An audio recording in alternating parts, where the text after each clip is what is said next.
काम करना अच्छा है, लेकिन परमात्मा को भी याद करना चाहिए, अपने आत्मा की तरफ भी ध्यान देना चाहिए। बैल के जैसे जुतने वाले लोग सहयोग के लिए बेकार, कोई जरूरत नहीं बैल के जैसे जुतने की। ठीक है, आप टाइम से काम करिए और थोड़ा टाइम अपनी बीवी बच्चे सबके साथ रहिए, उनके साथ भी समय बिताइए। आपके ऊपर उनकी भी जिम्मेदारी है, उनका जीवन बर्बाद करके आप बड़ा भारी तमाचा लगाने की कोई जरूरत नहीं। अपने घर के लोग, अपने अड़ोस पड़ोस के लोग, सबसे आप प्रेम से रहिए। आपको प्रेम के लिए टाइम नहीं है और काम करने के लिए आपके पास टाइम है, और इस काम का फायदा क्या है? क्या फायदा है आपको? हमने बड़े बड़े देख लिए तीरंदाज इसमें, जिन्होंने बड़ी बड़ी पोजीशन ऑक्यूपाई करी, जब वो रिटायर हुए तो जो कुर्सी खिसकी तो वो तो एकदम रसातल में पहुंच जाते, कोई पूछता भी नहीं एक बार जाकर कि आप कहाँ बैठे हुए हैं। और जिन्होंने प्रेम की गाथा गाई उनको आज तक लोग याद करते रह गए। ऐसे अनेक आप उदाहरण जानते हैं, जितने भी साधु संत हो गए, चाहे जैसे भी गरीबी में रहे हो, आज भी लोग मत्था टिकाने उनके दरबार पहुंचते हैं। और जो बड़े बड़े अपने को रईस समझ करके और बड़े बड़े अपने को शहंशाह समझ करके दुनिया में मार जिन्होंने आफत मचा दी थी, आज वो कौन से खेत में और कहाँ धूल में पड़े हुए हैं, सड़ रहे हैं, किसी को पता भी नहीं कि कौन कहाँ चले गए। कम से कम किसी को पता भी हुआ तो उधर से कोई जाएगा नहीं, बाबा रे बाबा वो राक्षस वहां सो रहा है, अपन इधर ही से चलो। लेकिन जिन्होंने प्रेम किया संसार पे, जिन्होंने प्रेम दिया, ऐसे लोगों की एक एक चीज में, उनके एक एक वाक्य में इतना माधुर्य है कि अभी तक जहां भी कहीं कुछ मिलता है लोग उसे पकड़ लेते हैं। आप ही लोग, जब आप जानते हैं कि हृदय से आप ऐसी ही चीजों की इज्जत करते हैं, आप ऐसे ही इंसान की हृदय से इज्जत करते हैं, फिर आप अपनी भी इज्जत करिए। अपना भी स्थान बनाना होगा, और जब ये स्थान बनता है तभी आप मध्य में आ जाते हैं। ये सब मैंने इसलिए बताया क्योंकि हमारे यहाँ एक्सट्रीम्स पे जाने से कितने कितने उपद्रव हो गए हैं उसके बारे में आपको पता ही नहीं है। अब इससे अनेक प्रकार होते हैं, जैसे कि आप अगर कलेक्टिव सबकॉन्शियस में चले जाएं, बहुत ज्यादा आप भगवान को पूजा कर रहे हैं, रात दिन भगवान भगवान भगवान, आपका कोई अधिकार नहीं है सुबह से शाम तक आप माला जपते बैठे हैं। अब आप सोचिए, मैंने कल ही बताया था कि भाई माला जपना सबका अधिकार नहीं, ना करना चाहिए। भगवान को याद करने के लिए हृदय में उनको स्थित करके और उनको बहुत ही आग्रह से बुलाना पड़ता है, तब उनसे कुछ संबंध बनता है। और आप लोग इस प्रकार जो उनका नाम जपते रहेंगे तो उससे क्या होगा? उससे सिर्फ एक बात होने वाली है, और वो बात ये हो जाती है कि भगवान तो कोई नहीं आते हैं, पर कोई राम नाम का समझ लो भूत हो, वही आपके खोपड़ी में आ जाएगा। बहुत से लोगों ने मुझे बताया, माता जी मैं बैठा था भगवान की पूजा कर रहा था, मेरे गले से मेरे हाथ से हार उठा और भगवान के गले में पड़ गया। मैंने कहा भगवान को और कोई काम नहीं? फिर आगे बढ़ते बढ़ते ऐसे गुरुजी लोग निकल गए। कल उनके पास मैं गया था, उन्होंने बता दिया कि मेरे पिताजी ने मेरा धन कहाँ गड़ा के रखा है। मैंने कहा ये भगवान तुम्हारे इसके सब लिख के रखते हैं क्या? तुम्हारे बाप ने कहाँ धन तुम्हारे लिए गड़ा के रखा है कि 4 जनों की और गर्दनें काटो? फिर कहने लगे कि नहीं, और फिर उन्होंने और एक कमाल बताया। मैंने कहा क्या कर ले? उन्होंने मुझे घोड़े का नंबर बताया और वही घोड़ा आया, और भी भगवान की। मैंने कहा तुमने बड़ी इज्जत कर ली। फिर कह ले सट्टे का नंबर भी बताते हैं और मटके का नंबर भी बताते हैं। इस तरह से हम कितने गिरते गिरते गिरते गिरते कहाँ जाके गिर जाते हैं। भगवान को खोजते हुए हम अपने घोड़े का नंबर पूछने लग जाते हैं। ये क्या भगवान के काम है? ऐसे हजारों गुरु घुमा करते हैं और उनके यहाँ बड़ी बड़ी मोटरें खड़ी रहती हैं, आपने देखा होगा।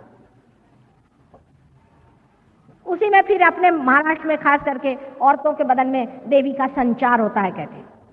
इन भूतनियों के बदन में आने के लिए देवी को कोई धंधा है या नहीं?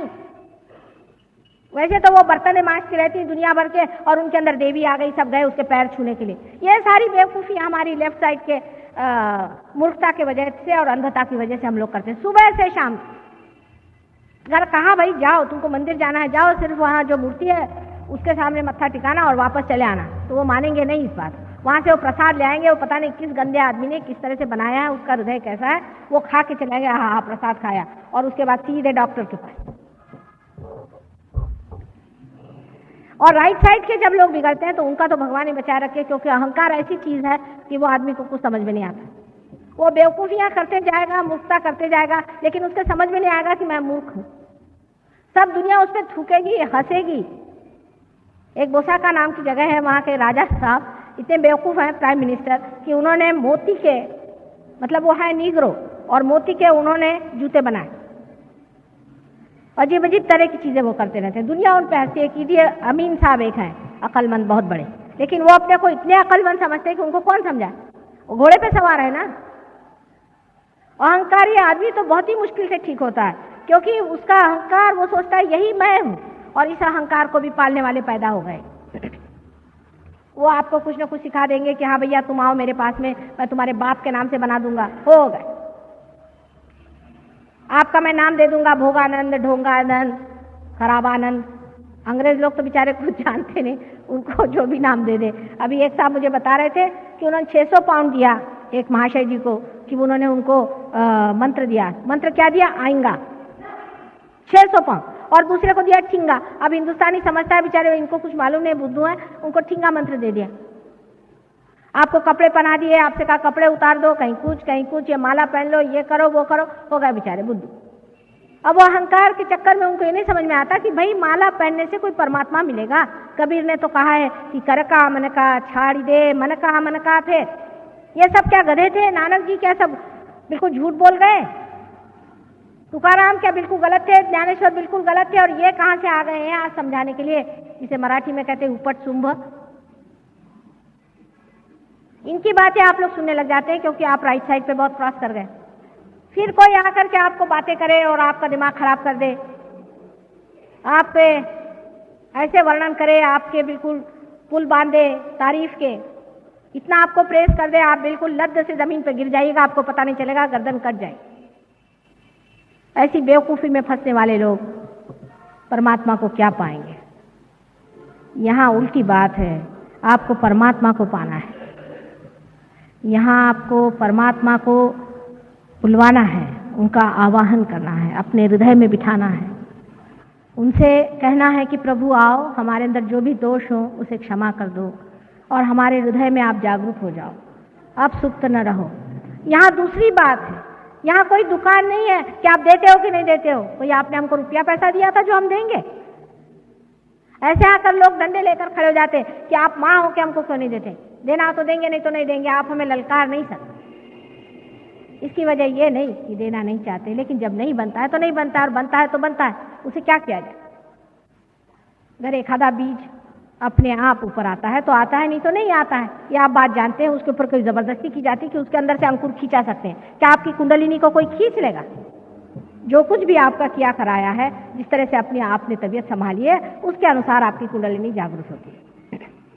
इस प्रकार आपके अंदर जो दो शक्तियां हैं, ईड़ा और पिंगला में जो बहती हैं, जिसका पहले का नाम है कि आप कहें महाकाली की शक्ति, इसका इंग्लिश में कोई नाम नहीं है। ये महाकाली की शक्ति आपके लेफ्ट साइड में दौड़ती है, इसे होली घोस्ट अंग्रेजी में कहते हैं। इसी एक महाकाली शक्ति से ही दूसरी शक्तियां निकलती है, यही परम शक्ति है। इसमें से दूसरी शक्ति निकलती है जिसे कि हम लोग महासरस्वती की शक्ति कहते हैं, जिससे हम सोचते हैं, विचारते हैं और आगे की बात करते हैं।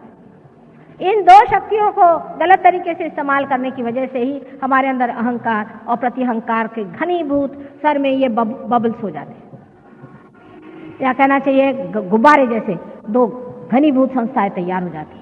और इसके चक्कर की वजह से ही कुंडलिनी नहीं उठती, क्योंकि जब इस तरह से एकदम पूरी तरह से आपका सर ढक जाए, या एक ने ज़्यादा ढकेल दिया हो या दूसरे ने ज़्यादा ढकेल दिया हो, तो बीच की जगह नहीं बन सकती, कुंडलिनी जगह पे बैठी रहती। सभी सहजियों से विनती है, हमारे इस चैनल को सब्सक्राइब करके सहज को फैलाने में हमारी मदद करें। जय श्री माता जी।